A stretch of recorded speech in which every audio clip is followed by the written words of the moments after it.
అన్ని రకాల వస్త్రాలపై up to 70% discount. నమస్కారం అంకిల్. ఇలా కలవడం కొంచెం కష్టంగానే ఉంది, కానీ అలాంటి మహోన్నత వ్యక్తిని, సినిమా ఇండస్ట్రీకి ఎన్నో సక్సెస్లు అందించిన ఒక వ్యక్తిని స్మరించుకుంటూ, గుర్తు చేసుకుంటూ, మాలాంటి జనరేషన్స్ కూడా ఆయన విలువ తెలుసుకునే ప్రయత్నం చేసే దిశగా ఈరోజు మళ్ళీ మిమ్మల్ని కలుసుకున్నాను. ఫస్ట్ ఆఫ్ ఆల్, కోటా గారు లేరు అనే వార్త ప్రతి ఒక్కరిని కలిచివేస్తోంది. నమ్మబుద్ధి కూడా కావట్లేదు. వస్తుందే కలొచ్చి ఉంటుంది అనుకుంటున్నా నేనైతే. అసలు అట్టెట్లా మాట్లాడుకున్నాం, నిన్నే మాట్లాడుకున్నాం కదా. తెల్లవారేసరికి ఎట్లా చనిపోతారు, అట్లా ఏదో రకరకాలుగా కళ్ళతో చూసినా కూడా నాకే నమ్మసక్యంగా లేదు. ఆయన్ని ప్రేమించే వాళ్ళు లక్షల్లో కోట్లలో ఉంటారు కదా, మొత్తం అన్ని దేశాల్లో ఉన్న తెలుగు వాళ్ళు. పక్క రాష్ట్రం అన్న నేటు పక్క రాష్ట్రమే విజయవాడ దగ్గర ఒక విలేజ్. అసలు ఆయన లేరు అని విన్నప్పుడు చాలామందికి ఆయనకేమైంది అని తెలుసుకోవాలని ఒక చిన్న సందేహం కలిగింది. తరువాత ఒక్కొక్కరిగా అప్పటి తరం హీరోల నుంచి ఇప్పటి తరం హీరోల వరకు ఆయన్ని చూడడానికి వచ్చారు. అది ఇంకా చాలామందిని ఉత్తేజపరిచింది. ఎందుకంటే అప్పటి యాక్టర్ని గుర్తు చేసుకుంటూ వాళ్ళ యొక్క క్షణాన్ని ఆయనతో మరొకసారి నెమరు వేసుకునే ప్రయత్నం చేశారు. చిరంజీవి గారి దగ్గర నుంచి ఎన్టీఆర్ గారి వరకు కూడా. మీరేం చెప్తారు సార్? అంత ప్రేమ సంపాదించుకున్నారు ఆయన నటుడుగా. అది ఆ ప్రేమ అంతమంది వచ్చారని అంటే ఆయన కొరకు కాదు, ఆయన నటనని మర్చిపోలేని జన్మ ఇచ్చాడు భగవంతుడు ఆయనకి. అందుకని ఇక్కడ రాని వాళ్ళు ఎంతమంది ఫోన్లు నాకు ఎంతమంది ఏడుస్తున్నారు నాకు ఫోన్ చేసి, సార్ మీరు గుండె పగలకండి సార్ మీరు ధైర్యంగా ఉండాలి సార్, మీ హెల్త్ జాగ్రత్త సార్ అని ఏడుస్తున్నారు. ఎన్నో ఫోన్లు నాకు. అబ్బాబాబా. ఒక అతనైతే ఆఫ్రికా నుంచి ఒక పాట నా మీద పాడి రికార్డ్ చేసి పంపాడు. అంటే కోట మీద నా మీద మీ ఇద్దరం అన్ని ఫోటోలు, ప్రతి ఓడికి ఒక ఫోటో. ఆయన ఓపికే అసలు మెచ్చుకోవాలి. అది మా అదృష్టం. భగవంతుడు మాకు ఇచ్చిన ఈ జన్మ ఒక వరం మాకు. అదిగాక మేమిద్దరం మళ్ళా కలుసుకోవటం, మేమిద్దరం కలిసి చేయటం, అలా ఒక అన్న బంధంలాగా. ఇద్దరం ఆర్టిస్టులమే అయినా అది సరదాగా కాంబినేషన్ వేసేది పోయి రిలేషన్ కిందికి మారింది. ఎరా ఎక్కడున్నో వారం అయింది ఒకసారి రారా అని ఆయన అనుకునేది. నేను కూడా అరే చూడలేకపోయినా ఒకసారి పేరు రావాలని నేను అనుకునేవాడిని. అట్లా మా బంధం బ్రేక్ అయింది. కొంచెం బాధగా ఉంటుంది.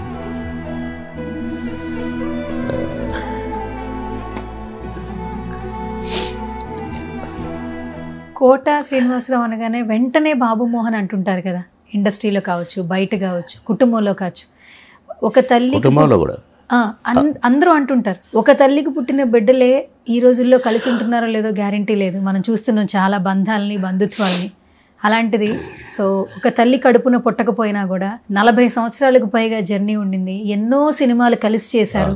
ఒక్కసారిగా అలాంటి వ్యక్తి లేడు, అతని మాట వినలేను, అతన్ని రేపటి నుంచి నేను చూడలేను, కలవలేను అన్నప్పుడు మనసు చలించిపోతుంది. చాలా చాలా ఆగట్లా దుఃఖం. ఇప్పుడు కంట్రోల్ చేస్తున్నాం, కన్నీళ్ళు రాకుండా కంట్రోల్ చేస్తున్నా.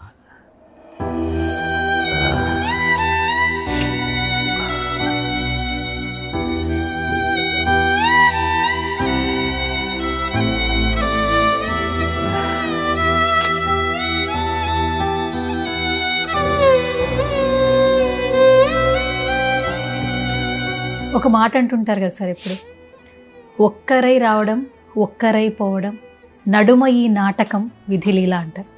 అంతే మరి, నాటకమే. నిన్న నాతో మాట్లాడి నిన్న సాయంత్రం అనుకోండి చీకటి అయింది, తెల్లవారేసరికి లేడుగా, నాటకం కాదు మరి. కానీ పాపం అన్న, నేను ఆయన కాలుకు దెబ్బ తగిలిన తర్వాత బాత్రూంలో పడిపోయి కొంచెం ఈ కాలుకు నొప్పి ఉండే, ఆ నొప్పి ఉన్న కాలుకే మళ్ళీ దెబ్బ తగలటం, పడిపోవటం. ఆయన ఎట్లా బేరు చేసిండో. నడవలేడు, కూర్చోలేడు, నిలబడలేడు. ఎవరైనా పట్టుకుంటేనే అది కూడా మొత్తం బరువు మోసి పట్టుకోవాలి ఆయన్ని. ఇట్లా పట్టుకొని లేపి నిలబెడితే ఇట్లా నిలబడతాడు. నడిపించడం, ఫోర్స్ఫుల్గా నడిపించడం. అట్లా 2 సంవత్సరాలు 3 సంవత్సరాల నుంచి తమాషానా. కానీ నాకు అనిపించిందండి, పుట్టడం చచ్చటం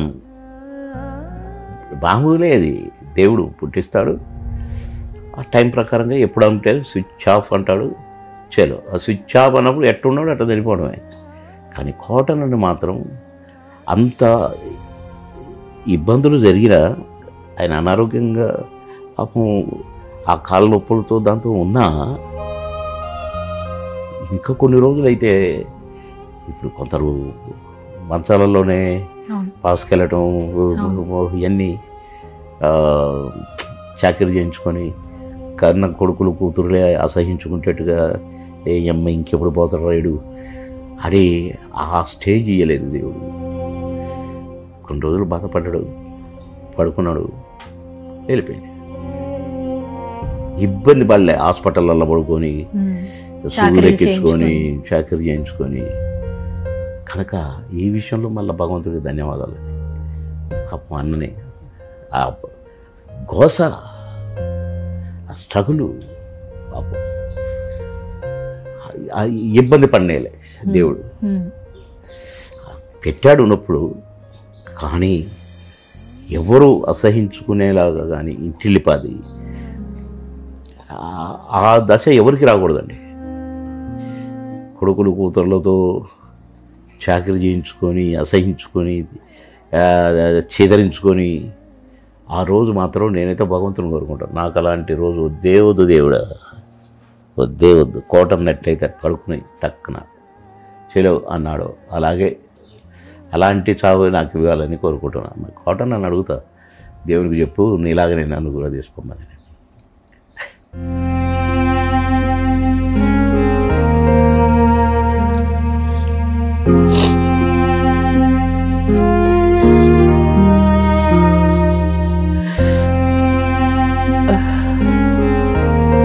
సార్, మీకు అన్నం ముద్దలు తినిపించి నోట్లో పెట్టేవాళ్ళంట, నిజమేనా? అవును.